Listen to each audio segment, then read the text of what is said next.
Oke, selamat malam rekan-rekan wartawan. Perkenalkan saya Pasya dari BEMSI Kerakyatan tahun 2025.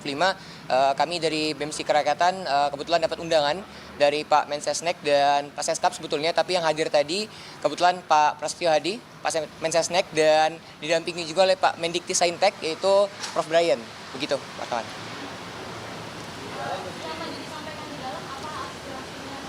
Kurang lebih sama dengan apa yang kami sampaikan kemarin di DPR. Artinya memang kemarin Pak Sufmi Dasko menegaskan dan memberikan informasi bahwa kemarin di legislatif dan kami hari ini diberikan kesempatan untuk menyampaikan aspirasi kami di lembaga eksekutif seperti itu. Titik tekannya di mana titik tekan? Oke, baik, titik tekan pertama mungkin kami menekan dengan keras bahwa untuk segera mensahkan RUU Perampasan Aset yang kemarin sudah kami sampaikan di DPR RI. Namun mungkin untuk hari ini kami segera secara lantang juga atas nama BEMSI Kerakyatan menyampaikan bahwa kami dengan tegas untuk menuntut dan menekan Bapak Presiden Republik Indonesia untuk segera membentuk tim investigasi terkait dugaan makar. Seperti itu, kawan-kawan. Tanggapannya cukup baik. Tadi kami diberikan waktu kurang lebih nanti belum tahu ya waktunya berapa, tapi tadi Bapak Mensesnek sudah memberikan respon yang cukup positif dan segera akan disampaikan ke Bapak Presiden. Kebetulan memang tadi sebetulnya Pak Presiden ingin menemui kami, namun ada acara maulid di Istiqlal kebetulan. Iya? Belum sempat ketemu sama Bapak Presiden.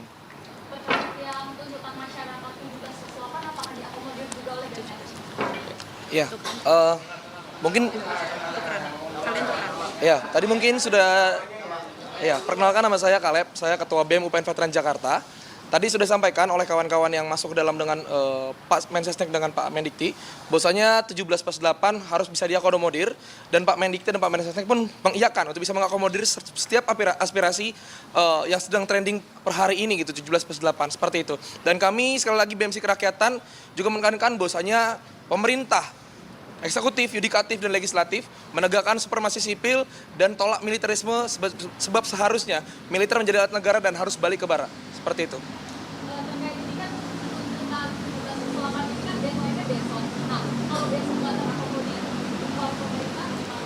Iya, per hari ini sebenarnya kami menemui Bapak Menteri, Pak Mensesnek dan Pak Mendikti.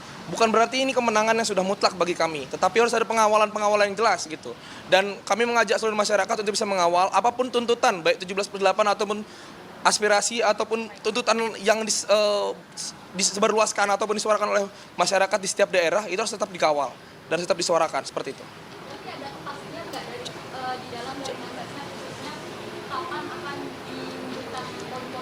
Baik, saya Palosa dari Universitas Yarsi sekaligus koordinator wilayah BEMSI Kerakyatan Banten Sejabodetabek. Untuk kepastian waktu kami belum bisa memastikan sendiri karena dari Bapak Mensesnek dan Bapak Mendikti Saintek itu juga pasti akan mengakomodir segala tuntutan masyarakat dan akan dilakukan dalam waktu ataupun tempo secepat-cepatnya. Artinya apapun tuntutannya per hari ini kita sampaikan langsung ke lembaga eksekutif pun harus tetap masyarakat dan kami rekan-rekan mahasiswa kawal. Kalau misalnya tuntutan ini tidak dilaksanakan sampai dengan waktu, apakah akan melakukan demonstrasi atau tadi sempat tidak demo dari BEMSI Kerakyatan? Oke, untuk tidak ada kejelasan tersendiri gitu untuk demonstrasi dan tidak ada juga untuk menahan tidak demo dari Bapak Menteri di dalam gitu. Artinya apapun tuntutan yang kita sampaikan itu sudah diterima dengan baik dan akan dilakukan dalam tempo secepat-cepatnya. Tentunya perlu pengawalan tersendiri dari kami selaku masyarakat dan mahasiswa. Kurang lebih seperti itu. Assalamualaikum warahmatullahi wabarakatuh. Selamat malam rekan-rekan pers sekalian. Terima kasih atas kehadirannya yang membersamai rakyat Indonesia yang menjalankan demokrasi ini. Kami kawan-kawan Cipayung hadir di Sekretariat Negara atas tindak lanjut dari forum aspirasi yang dibuka oleh DPR kemarin. Kami hadir di sini bersama kawan-kawan di sini dan beberapa poin tuntutan yang kami sampaikan di DPR secara umum kami sampaikan pada Sekretariat Negara selaku perwakilan pemerintah.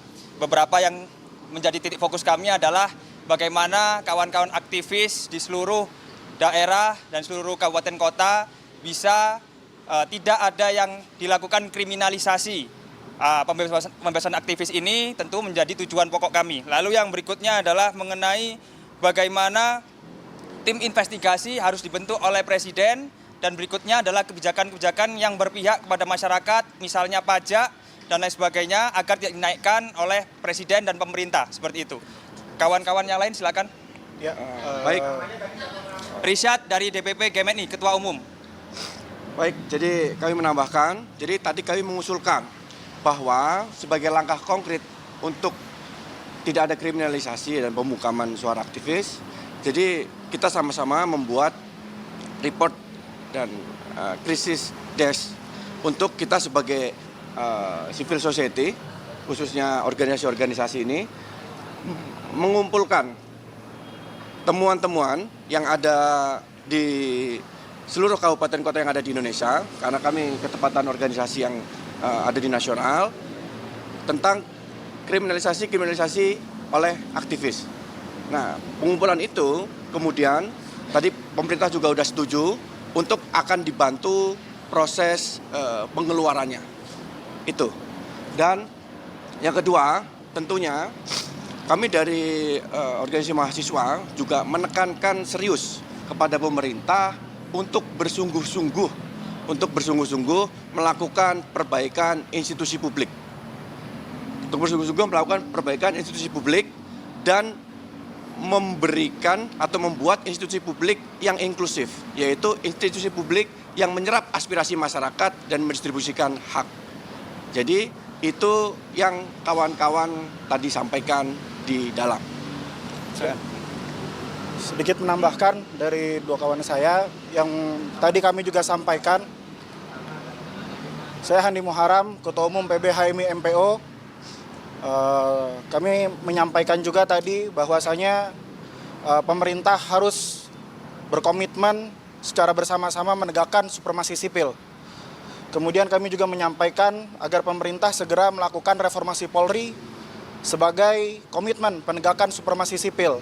Dan yang terakhir, pemerintah juga harus membersamai legislatif untuk segera mengesahkan undang-undang perampasan aset dengan menyelesaikan KUHAP sebagai bentuk pengejawantahan komitmen Presiden Republik Indonesia dalam pemberantasan korupsi. Sekian. Ada yang mau nambahin? Terakhir.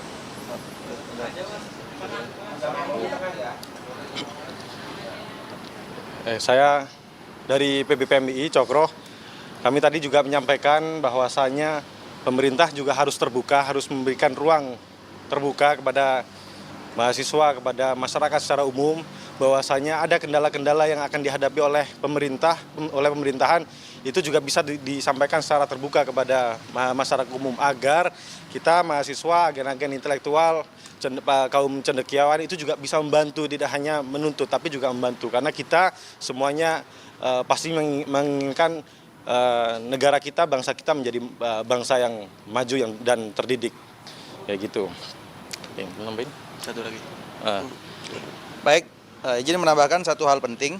Saya Iwayan Darmawan, Ketua Umum Pimpinan Pusat Kesatuan Mahasiswa Hindu Dharma Indonesia.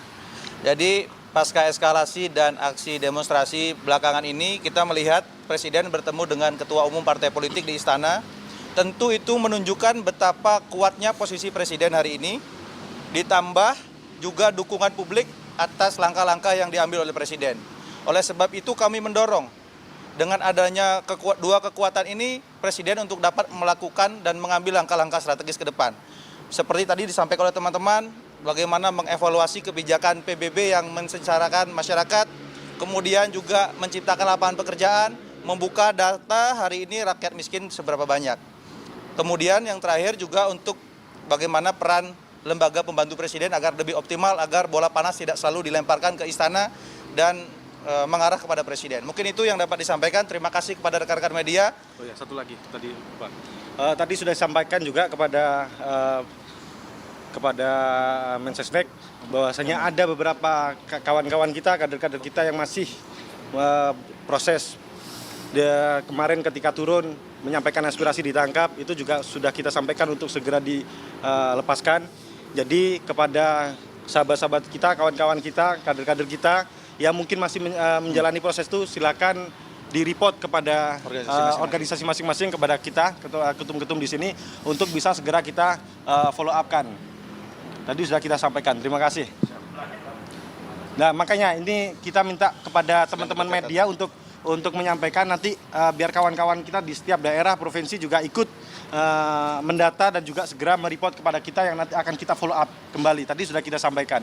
Jadi kawan-kawan semuanya kita itu tidak takut untuk dipenjara, akan tapi yang kita takutkan adalah Ibu Pertiwi menangis melihat masyarakatnya, mahasiswanya, tukang ojeknya, nelayannya, petaninya, buruhnya itu justru dipenjara oleh negara sendiri. Terima kasih sahabat-sahabat.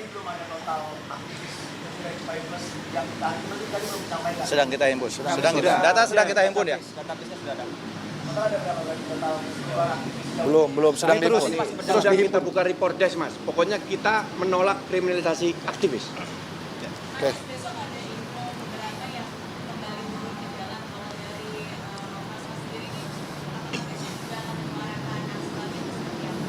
Banyak nih. Banyak masing-masing itu. Masing-masing.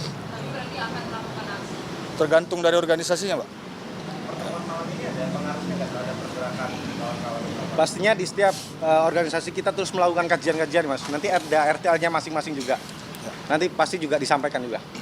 Baik. Mungkin satu lagi lah. Oh ya, itu sudah dicabut. Kami sampaikan. Kami sampaikan. Kami Dibatalkan. sampaikan. Pertemuan malam ini ada marohnya nggak? Ada, Mas. Jadi pertemuan malam ini memberikan kita semangat untuk terus mengkritik dan mengkoreksi bangsa Indonesia. Ya. Terima kasih. Karena beliau sampaikan Mungkin- bahwa kritik dan koreksi adalah bentuk kecintaan masyarakat terhadap negara. Ya.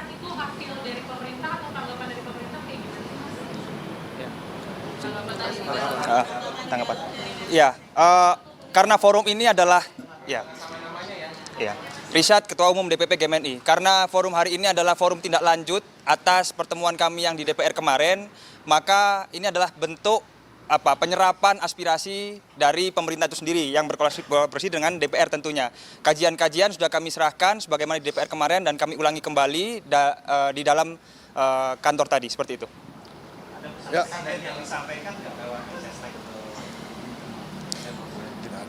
Ya intinya aspirasi diterima dan akan ditindaklanjuti secepat-cepatnya dan berkoordinasi dengan kementerian dan lembaga terkait di bawahnya. Itu ya. Jadi kita tunggu saja respon berikutnya dari pemerintah dan DPR. Mudah-mudahan semua masalah bisa diselesaikan. Ya. Tidak ada. Oke, mungkin saya tambahin terakhir ya. Dari Gerakan Mahasiswa Kristen Indonesia, saya Ketua Umum Primasur Bakti. Tadi saya sampaikan bahwa pemerintah harus pulihkan Indonesia. Yang pertama adalah menjadikan hukum panglima tertinggi di Indonesia.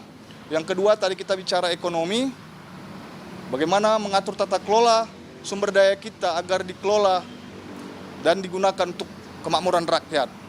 Jadi tadi juga kita banyak sampaikan bahwa bagaimana pemerintah bisa mengatur untuk kemakmuran rakyat, bagaimana tadi juga kita cerita tanah kita dikuasain oleh pihak swasta, bagaimana juga kita impor beras, impor minyak dan semua. Jadi kita juga menyarankan agar pemerintah bisa mengelola dengan baik dan tidak ada uang negara yang dirugikan, tidak ada rakyat yang dirugikan.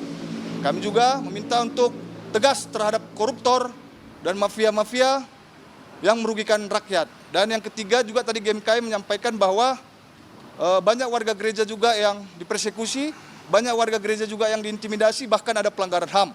Tadi saya juga menyampaikan kepada Pak Mensesnek agar mengkaji, merumuskan kembali peraturan presiden, draft peraturan presiden yang sempat tertunda pada zaman Pak Presiden Jokowi dengan melibatkan seluruh pimpinan agama. Itu saja dari GMKI, terima kasih. Oke, terima kasih kawan-kawan pers, mungkin cukup ya.